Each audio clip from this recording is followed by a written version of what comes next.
Here's a review on writing a fraction as a decimal when the denominator doesn't easily go into a power of 10 or can't be simplified to a power of 10. And so the first example we have is 3/7, and we're going to go ahead and follow the rules that are in our Google Classroom Unit 2 Review Section 1. Fraction to decimal using drop and divide. We're going to use our drop and divide model of division here. So first it says drop the numerator underneath the division bar. So first we have to draw our division house. So I like to draw it right there. And then it's drop the numerator down inside. So I take that 3 and I put it down here. And now I can begin my division problem, and I basically just ignore this like it didn't exist. You don't have to cross it out or anything, but it's just easier for me to see now and for you to see that I'm just pretty much ignoring everything that was a fraction before and going ahead and just operating now with my division problem. So let me get another color here. Next, we start that division process, which is divide, multiply, subtract, check, bring down, repeat. And so I start my division problem by asking how many times does 7 fit into 3, and it goes in 0 times. So I put my 0 right up here. And now I multiply. 0 times 7 is 0. I'm going to write small because I'm going to run out of room. And then 3, go down to subtract here. 3 minus 0 is 3. Next we check. And that means, is 3 less than 7? Yes, it is. So that means I did this correctly so far, and I can move on to bring down this step right here. But I see that there is no number to bring down. So as you all know, we want to place a 0 there to bring it down. But if I just place a 0 there, sorry, I'm going to get a new color.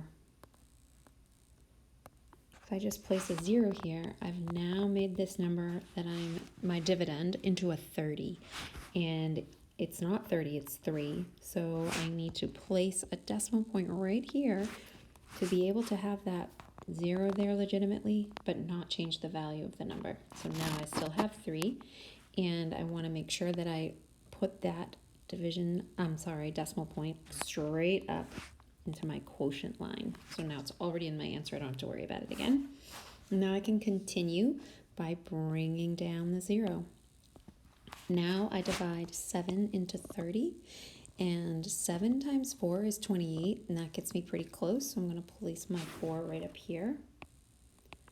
And 4, that was my divide step. Now I'm going to go to my multiply step. 4 times 7 is 28.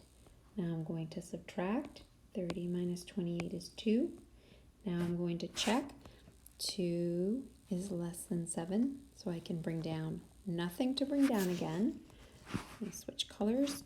So I want a 0 to bring down, and I place my 0 here, but I already have a decimal point here in the problem, so adding this extra 0 or annexing it isn't going to change the value, so I can go ahead and do that without any other step and bring that 0 straight down. And go back up to my divide step. How many times does 7 fit into 20? Well, 7 times 2 is 14. That would get me close enough, but not too far away. So it's 7 times 2. And now I multiply 7 times 2, or 2 times 7, and get 14. And next I subtract.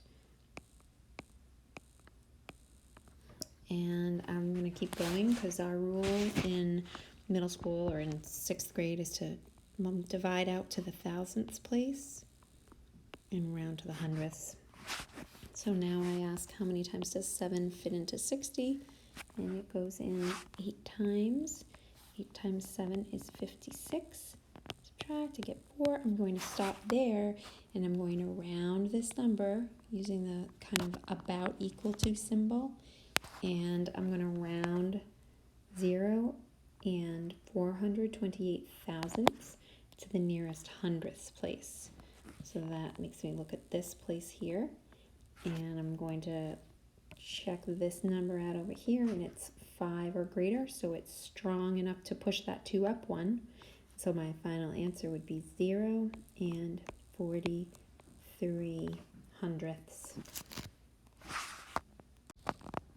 Okay, next I have an example of 4 and 3/8 right here, and I'm going to just make a note that at the end I'm going to have to remember that I have that 4 as its whole number value. So I'm going to place that over here just to remember that that's going to become 4 and some decimal value. And so I'm going to try to move everything up for now, so I have some room. So I have to take this 3/8 value, and thinking about drop and divide, I'm going to drop that 3 down underneath the division bar and then start dividing. And remember, I'm just going to kind of block that off to myself so that I know that's not part of my problem anymore. So now I start the division process following those same steps we outlined before. Divide, multiply, subtract, check, bring down, repeat. And how many times does 8 fit into 3? It does not fit in at all, so I put a 0 up there. Next I multiply, 0 times 8 is 0. Next I subtract, 3 minus 0 is 3. Next I check, 3 is less than 8. Next I bring down, but I don't have anything to bring down, so I'm going ahead and place a 0, but that made my number 30. I'm going to place a decimal point in front of it, that fixes that. And then bring my decimal point straight upstairs.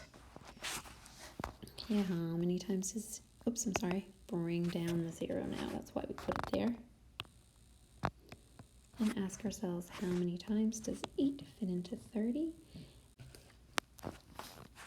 And that is 3 times, because 3 times 8 gives me 24. And when I subtract, I get 6, and I check 6 is less than 8, so I can continue. I'm going to add another 0, or annex another 0 here. Go back to blue and ask myself, how many times does 8 fit into 60? Well, let's see, 8 times 7 is 56, so I think that will get me close enough.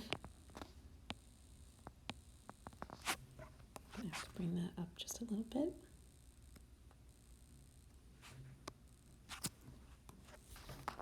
And subtract. And check. 4 is less than 8, so I'm going to go ahead and bring down another 0. I would stop at the thousandths place. So I'm going to go all the way to the thousandths place. And 8 fits into 40 5 times. 5 times 8 is 40, so I don't have to round it. Since I got 0 as my denominator, I went out to the thousandths place, remembering that I earlier wrote 4 with a decimal point here to remind myself that I had a whole number value of 4, and that I just needed the decimal value that 3/8 represents. So I'm going to go ahead and in blue finish off this number, and 4 and 3/8 is equivalent to 4 and 375 thousandths as a decimal value.